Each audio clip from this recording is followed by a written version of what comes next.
I'm about to say something that'll either offend you or free you. Life is not complicated. You are complicated.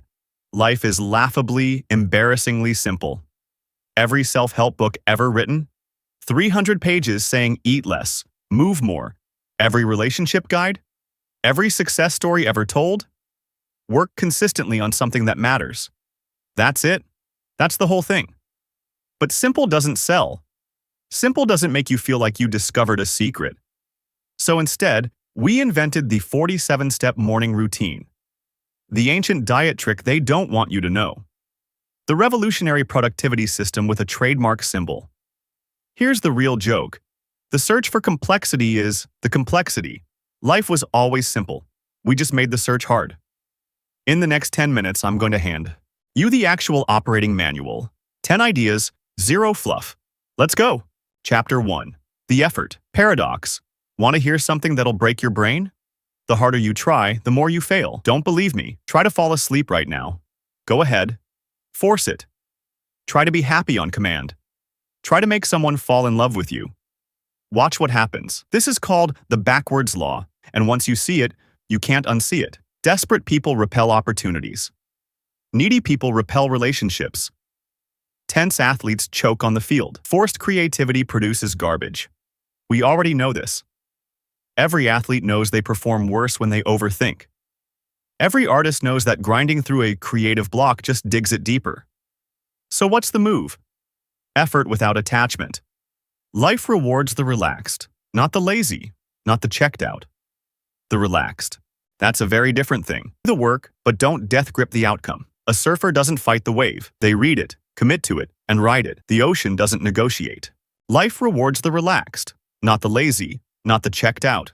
The relaxed. That's a very different thing. Chapter 2. The control. Illusion. You plan every minute of your day. You organize every detail. You try to predict every outcome.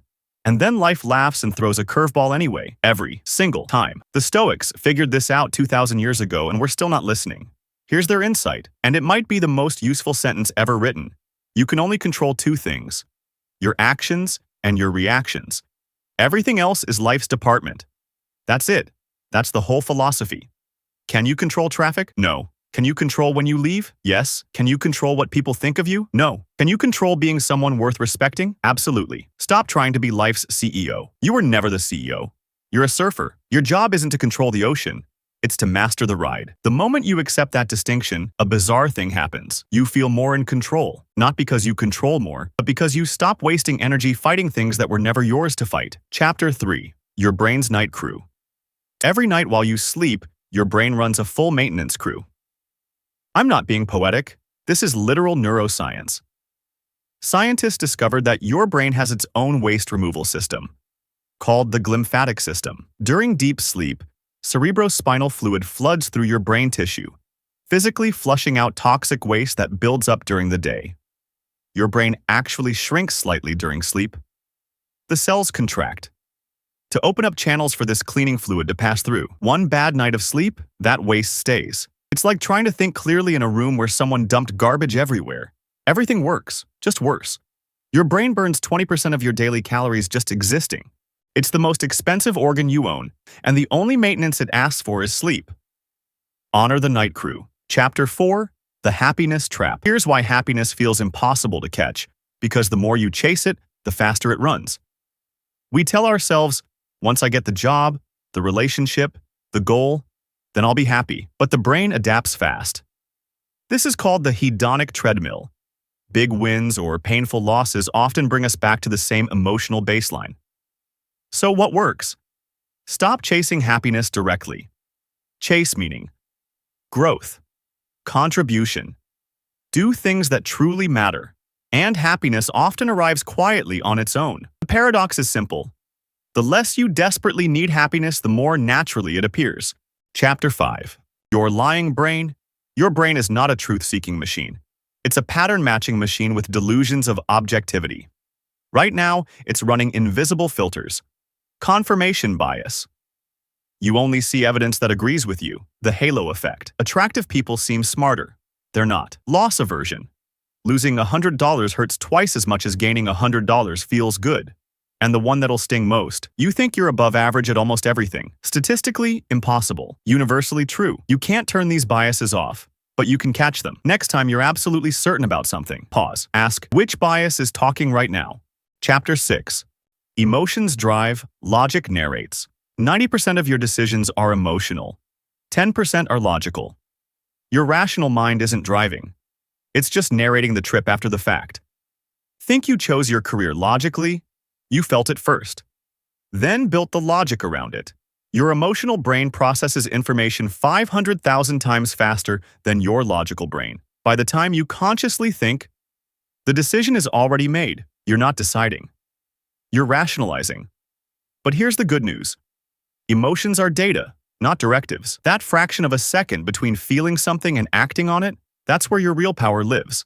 Chapter 7. Memory is fiction. They're Wikipedia pages, and the main editor is you. Every time you remember something, you change it. Your brain fills gaps, rewrites details, and sometimes invents things that feel completely real. You're not remembering the event. You're remembering the last time you remembered it. Scientists have implanted entirely false memories, so vivid people swear under oath they're real. But here's the opportunity. If memory is malleable, you can consciously choose which parts of your story to emphasize. You're already editing your past. The only question is, are you editing it well? Chapter 8. The 80-20 truth. 20% of what you do creates 80% of your results. The rest is expensive noise. 20% of your relationships bring 80% of your joy. 20% of your tasks produce 80% of your value. 20% of your habits create 80% of your problems. We are all majoring in minor things. Life isn't fair. It's exponential. One brutal question. What is your vital 20%?